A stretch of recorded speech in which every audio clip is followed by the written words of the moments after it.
The first chapter is particulate nature of the matter.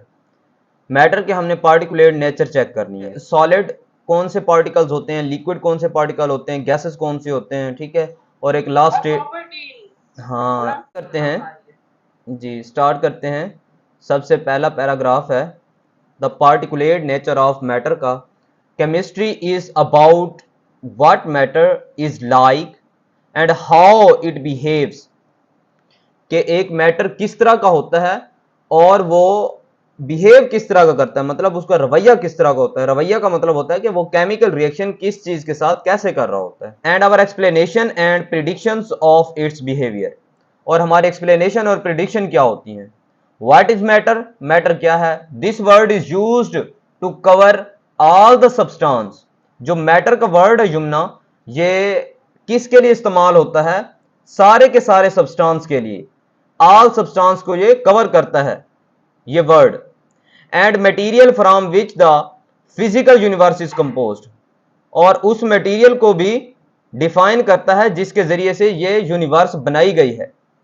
ये physical universe जो हम देखते हैं, कभी आप देखती हैं कि ये चीज सॉलिड है, कभी आप देखती हैं ये चीज लिक्विड है, और कभी आप देखती हैं कि ये चीज गैस फॉर्म में है, और कभी आप स्टार्स की तरफ देखती हैं, वो क्या होते हैं, वो प्लाज्मा होते हैं।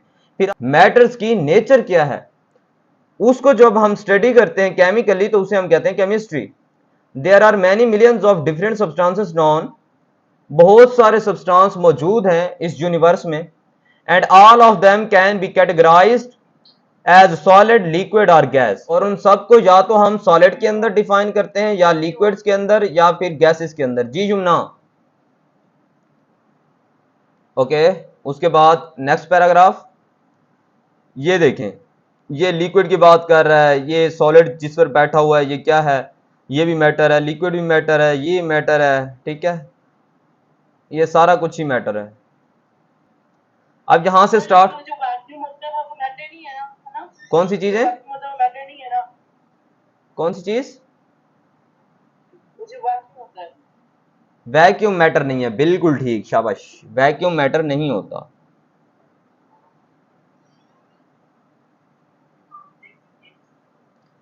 ओके, स्टार्ट करते हैं यहां से। Solids, liquids and gases.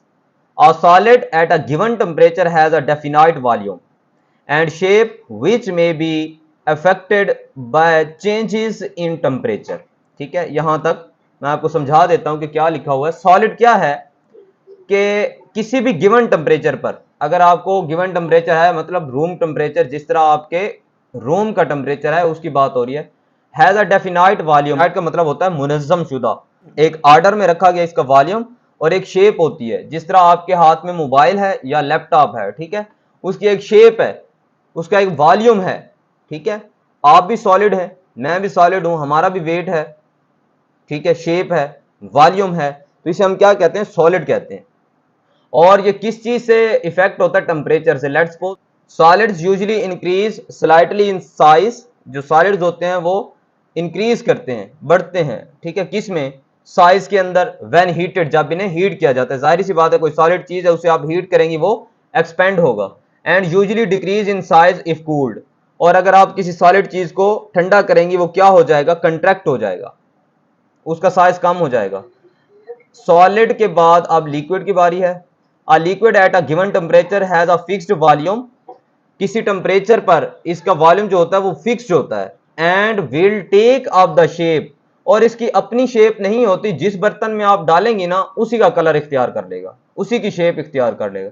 मतलब अगर आप गिलास में डालना चाहते हैं गिलास में, ठीक है, इसके अलावा आप बाउल में डालना चाहते हैं बाउल के अंदर, या दूसरे जो भी आपके पास पार्ट्स मौजूद हैं, बर्तन वगैरह हैं जिनमें आप पानी डालेंगे वो उसी की शेप इख्तियार कर लेगा। Of any container into which it is poured, which is poured, जिसमें उडेला जाता है, इट इज पाउड जिसमें उडेला जाता है। Like a solid a liquid volume is slightly affected by change in temperature, ठीक है। वॉल्यूम ऑफ द लिक्विड ये स्लाइटली अफेक्टेड होता है by changes in temperature, temperature को तब्दील करेंगे तो इसका लिक्विड का वॉल्यूम चेंज होता है। उसके बाद last one is gas. A gas at a given temperature has neither a definite shape nor a definite volume. जो गैस होती है ना ही उसका एक खास किस्म का वॉल्यूम होता है और ना ही उसकी खास किस्म की कोई शेप होती है. It will take up the shape of any container into which it is placed. जिस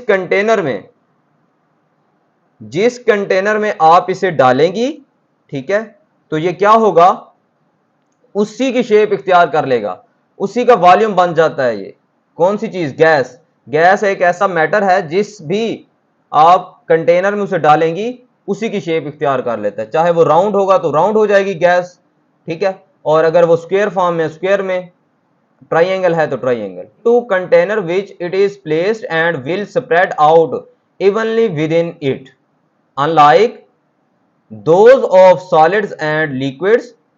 The volumes of gases are affected quite markedly by changes in temperature, unlike those of solid and liquid. तो ये effect करती है अगर temperature आप increase करते हैं, ठीक है, ठीक है यमुना, अगर टेम्परेचर इंक्रीज होगा तो बहुत ज्यादा चेंज आता है गैसेस के अंदर. कैसे क्या चेंज आता है? देखे ना, उनके जो फासला होता है ना उनके दरमियान, उनके मालिक्यूल्स के दरमियान, वो बढ़ जाता है. गैस के मालिक्यूल के दरमियान जो फासला होता है, डिस्टेंस होता है, वो बढ़ जाता है टेम्परेचर के इंक्रीज करने से. समझ आ गई? गर्म करते हैं तो फिर वो सारा जब वो बढ़ जाता है और जब वो ठंडे होते हैं तब वो करीब आ जाते हैं, है ना? हाँ बिल्कुल ठीक. जिस तरह कंडेंसेशन का प्रोसेस होता है, जिस तरह कंडेंसेशन का प्रोसेस होता है. और फिर अगर ज्यादा ज्यादा सर अगर ज्यादा वो आ जाए, अगर ज्यादा वो लाइक क्या? अगर ज्यादा करीब आ जाए ना तो फिर वो ले जाते हैं, लिक्विड बन जाते हैं. हाँ लिक्विड बन जाते हैं, और मजीद ज्यादा करीब आएंगे तो सॉलिड बन जाते हैं. सर देखिए सॉलिड, लिक्विड और गैस का एक है, रिलेशन है. मैं आपको एक एग्जांपल से समझाता हूँ, गौर से सुनिएगा.